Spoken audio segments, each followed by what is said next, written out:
11 minutos estamos de vuelta en Estando Contigo, en directo. Hoy, 12 de diciembre, es el Día Mundial de la Disfagia, un trastorno que afecta a una parte importante de la población. Queríamos hablar de este trastorno y sobre todo de cómo mejorar los problemas que causa. Hoy nos acompaña Javier Vicente, él es paciente de esclerosis múltiple y disfagia. Bienvenido. Hola, Javier, un placer, gracias. de La Roda. Sí, gracias por estar con nosotros. Gracias. También está con nosotros Lorena Lafuente, ella es logopeda. Bienvenida, Lorena. Muchas gracias. Y Andrés Sotos, que es terapeuta ocupacional. Muchísimas gracias por venir. Lo primero de todo, vamos a contar a los espectadores qué es la disfagia. Lorena. Sí, pues primero muchas gracias por invitarnos como logopeda, es un placer estar aquí, dar visibilidad a la disfagia. Pues la disfagia es un síntoma, es una alteración en lo que es la deglución. Y bueno, la deglución es un proceso en el cual el alimento pasa de nuestro plato al estómago. Vale, la disfagia es algo que está infravalorado, infradiagnosticado e infratratado.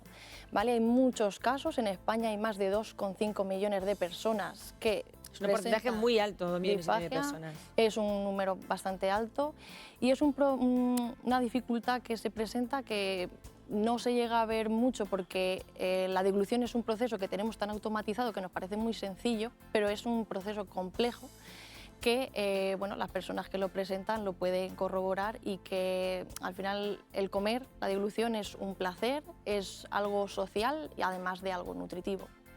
El teléfono está abierto, Lorena, Andrés y Javier, para que la gente nos pueda contar y preguntar.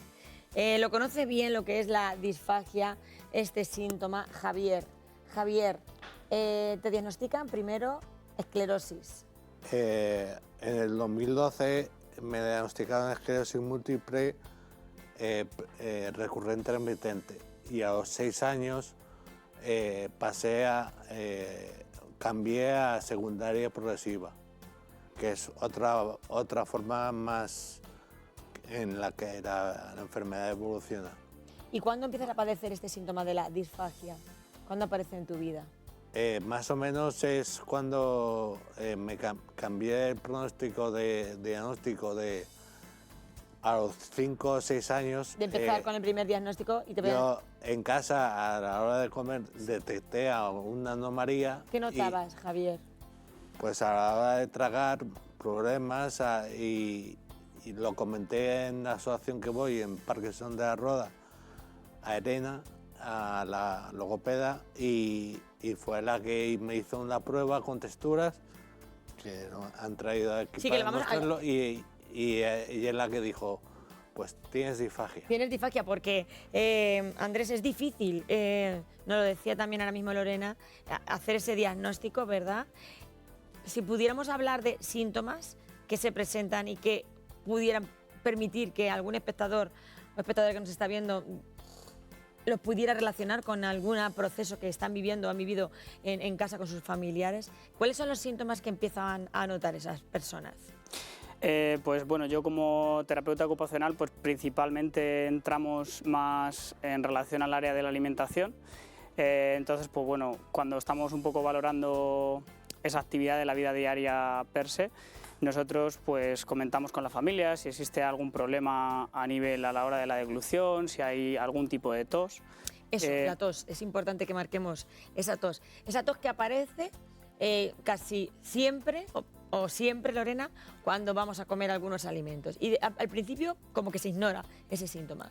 Vale, la tos es algo que es bastante indicativo de que puede haber presencia de disfagia. No hay que confiarse porque no siempre hay tos. Hay ocasiones en las que se hacen aspiraciones silentes, entonces se está colando comida al pulmón y no lo estamos representando con esa tos. Puede ser también. ¿Qué más síntomas pueden ser alarmantes que desde casa puedes decir? Puede ser que presente disfagia, pues es cambios de voz tras haber tomado un alimento, una voz así más húmeda, cambio de voz. También a la larga pues son recurrentes hospitalizaciones por neumonías porque se nos ha estado colando el alimento al pulmón. Se forma al final una infección en el pulmón. Exactamente, eso es. O pérdida de peso que no se explica por qué. ¿Qué pruebas se hacen para poder saber que una persona tiene disfagia? Pues nosotros en nuestro centro realizamos el MEC, que es una prueba que, bueno, como ha comentado Javier, se valora... Ahí con tenemos además diferentes- esa prueba. Yo pertenezco Eso a la es. Asociación de Parkinson de La Roda y hemos puesto estos 4 vasos para que ustedes vean cómo se lleva a cabo finalmente ese diagnóstico. Explícanoslo, Lorena. Pues en esta prueba se preparan diferentes texturas, textura líquida, que es el agua normal, textura néctar, que es con un poquito de espesante, espesante es como un polvo que hace que se espese el agua, textura miel y textura pudín, ¿vale? Dependiendo de la persona, pues tendrá unas necesidades u otras. Nosotros vamos dando a pequeñas cantidades, vamos aumentando cada vez más y vamos viendo cuál es la que se adapta a la persona. Entonces, para ello hay que monitorizar a la persona, hay que observar factores como lo que hemos comentado de la tos y demás. Y pues tenemos aquí diferentes texturas para que se pueda ver, por ejemplo, aquí pues vemos cómo el agua cae más en bloque. Exactamente, más espesa. Se nota que está más espesada, entonces hay quien necesita esa espesura para poder tomar el agua, ya que es tan importante Claro, la porque hidratación. en contra de lo que pensamos que es mejor líquido que espeso. Y sin embargo, es todo lo contrario. En ocasiones puede estar contraindicado el tema más líquido porque, Eso es, porque se pueden ahogar más. Es más difícil de controlar, entonces al tener esa dificultad para controlarlo es más fácil que se cuele el pulmón. Por eso es importante tener para las personas que padecen disfagia esos espesantes en casa, ¿verdad? Incluso hay una serie de alimentos que me gustaría que los enumerases, que algunos deberían de estar hasta prohibidos. Una lista importante, o a lo mejor hasta lo sabe mejor Javier, que es el que se enfrenta a ellos. Esos alimentos que tuviste que dejar de comer. Eso a lo largo de que va pasando el tiempo, pues ves los tipos de alimentos que tienes problemas a la hora de comerlos. Entonces vas eliminando, vas filtrando ¿Qué alimentos has qué tenido que dejar alimentos de son tomar los tú? que te causan a ti problemas a la hora De tragarlo. de tragar. Y es muy importante la ayuda del cuidador como... Y de los terapeutas, ¿verdad que te después enseñan? están los terapeutas que te indican de que, oye, me pasa esto, pues ellos me asesoran, me comentan y me ayudan a poder sobrellevar esa Totalmente. cosa. Porque tú, ¿con qué alimentos, por ejemplo, has tenido esa sensación de ahogo, no puedo tragar? ¿Con qué Yo alimentos? con el plato que era uno de mis favoritos y que he tenido que dejar de comerlo porque me causa problemas es plato de lentejas. Unas lentejas. Yo lo que noto es que cuando hay mucha mezcla de texturas en la alimentación, a mí me cuesta más masticar o a la hora de tragar pues tengo más Esa problemas. mezcla de texturas. Es así, Lorena. Así es, algunos alimentos de riesgo que para este tema, para la disfagia, son, como ha comentado Javier, estas dobles consistencias, dobles texturas, como pueden ser algunas legumbres, como pueden ser algunas frutas. Ahora que se acerca la Navidad, por Sí. ejemplo, las uvas Mucho cuidado. llevan la piel y el jugo por dentro. Entonces ya es difícil de controlar una textura como para controlar dos, la piel por un lado y el líquido por otro. Otro tipo de alimentos que son también de riesgo son aquellos que son muy secos, como el turrón de almendras, Las así muy magdalenas, que seco. también se hacen ese nudo. Magdalena, alimentos que son muy El pegajosos. turrón, por ejemplo, imagino que ejemplo, también ahora en estas fechas. turrón pegajoso Mazapán. también, mazapán, eso es. Así que ese tipo de alimentos pues son perjudiciales porque te pueden provocar una aspiración y al Pero se final- puede trabajar, ¿verdad? También. Eso también Andrés lo sabe. ¿Cómo trabajamos con las personas que tienen este síntoma de disfagia para hacer la vida más fácil? Tú has traído también, hay diferentes utensilios que deberíamos de tener también en casa. Sí, al final un poco pues como terapeutas ocupacionales, en primer lugar cuando tenemos a un usuario pues, que tiene esa disfagia, nosotros valoramos el entorno, o bien en casa o bien dentro del propio centro, vemos un poco dónde está el problema, pues si es un problema más a nivel postural, pues tratar de corregir Claro, la esa postura también es importante. Sí, ¿Qué correcto. postura tendrían que tener este tipo de personas Pues a la hora de comer? principalmente al final nosotros, pues al no tener ningún tipo de alteración, adquirimos esa postura de forma natural. Pero sí que tenemos que buscar pues, bueno, que esté la pelvis en una posición más o menos neutra, que la columna esté perfectamente alineada, todo ello orientado a que durante ese proceso de deglución pues se produzca de una forma más óptima. Luego también pues encontramos alteraciones en lo que es el propio hecho de llevarnos el alimento a la boca, pues ahí entran en juego, pues bueno, nosotros desde el centro, por ejemplo, Ahí veo como realizamos... distintos tipos de cucharas y nos Sí, las puedes enseñar. correcto. Al final son pues adaptaciones que nosotros hacemos para que lo que es el proceso de deglución sea de una forma más segura y sobre todo para ellos ¿Y más este consciente. tipo de cucharas también las pueden adquirir cualquier persona en algún sitio? ¿Habría forma de adquirirla? Pues bueno, como todo hay un mercado detrás de ello. Nosotros, por ejemplo, pues lo que hacemos es que valoramos a la persona de forma integral desde todas las áreas, incluyendo pues bueno, fisioterapia, logopedia, psicología, en fin, un poco vemos dónde está ese problema y nosotros pues lo que sí que hacemos es adaptamos esos, en este caso pues bueno, esos cubiertos al problema que cada una de esas personas Claro, tiene. que a ti te ha facilitado, por ejemplo, Javier, este tipo de cubierto en la vida. Como la cuchara que ha utilizado Lorena para hacer la sí, prueba, esta pues cuchara. yo es ¿Es la que lo que utilizo para todos los días para comer. Para comer. O la cuchara o el tenedor. Además, este trastorno, este síntoma también está asociado a personas que, por ejemplo, pues han sufrido un ictus y que vuelven otra vez a tener que incluso aprender a comer, Lorena. Eso es, la disfagia es algo que se trabaja, que es, bueno, es necesario trabajarlo. Hay mucha gente que vuelve a recuperar esa capacidad de comer. Porque Pero por eso es importante que hayáis venido hoy vosotros, los terapeutas, los logopedas, para contar que es necesario trabajarlo. Sí, porque si no... Sí, sí, eso es, porque al final se puede llegar a volver a conseguir esa deglución que se tenía antes o adaptarla para poder continuar con esta deglución que al final pues te nutre, te llena como persona también. Al final comer también es un placer y también es un método de socializar en este caso. Y se trabaja de forma indirecta o más directa, pero es importante trabajarla. ¿Qué éxitos habéis conseguido, por ejemplo, con los pacientes vosotros? Pacientes que hayan llegado con un estado de, imagino, de no poder tragar, pues si pudiéramos ponerlo en porcentajes, casi al 100% de dificultad para tragar. ¿Qué avances se pueden llegar a conseguir?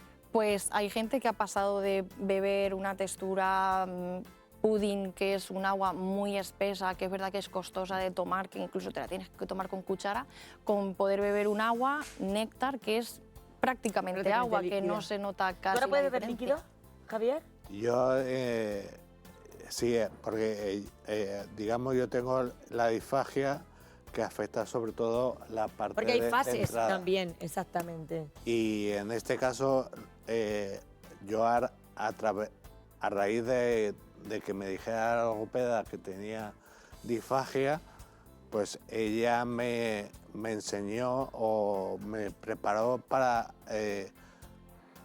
pautas o formas para a la hora de beber o de comer, todo eso, tenían menos problemas. Si no te hubieras puesto en manos de las terapeutas, de las logopedas, seguramente hubiera avanzado mucho más la disfagia y estaría en una fase mucho peor. Eso Lorena.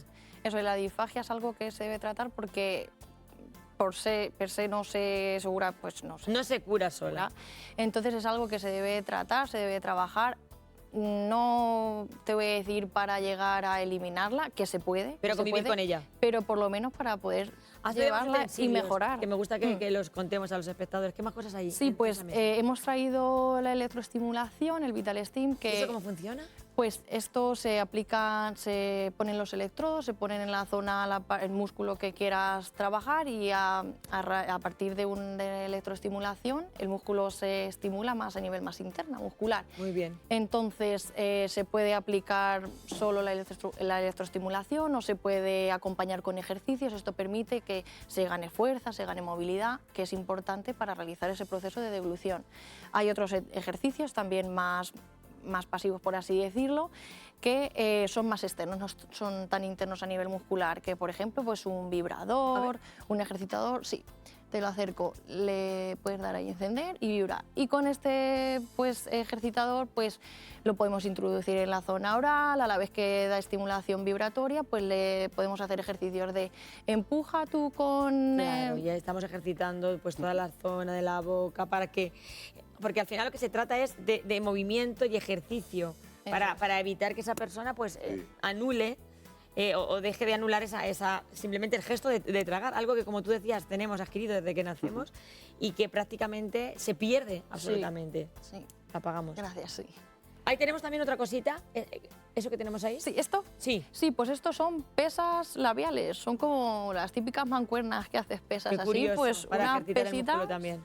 para los labios, se pone entre los labios y con ello pues hacemos ejercicios, mover a los lados, adelante y atrás, para ganar igual fuerza y movilidad. Nos hablaba antes también, Andrés, de la figura del psicólogo también en este proceso, porque al final eso también te genera un aislamiento, el miedo a salir en familia, a estar con un grupo de gente y tener miedo a que te puedas atragantar, que alguien no te pueda socorrer. Eso también lo trabajáis vosotros en la asociación.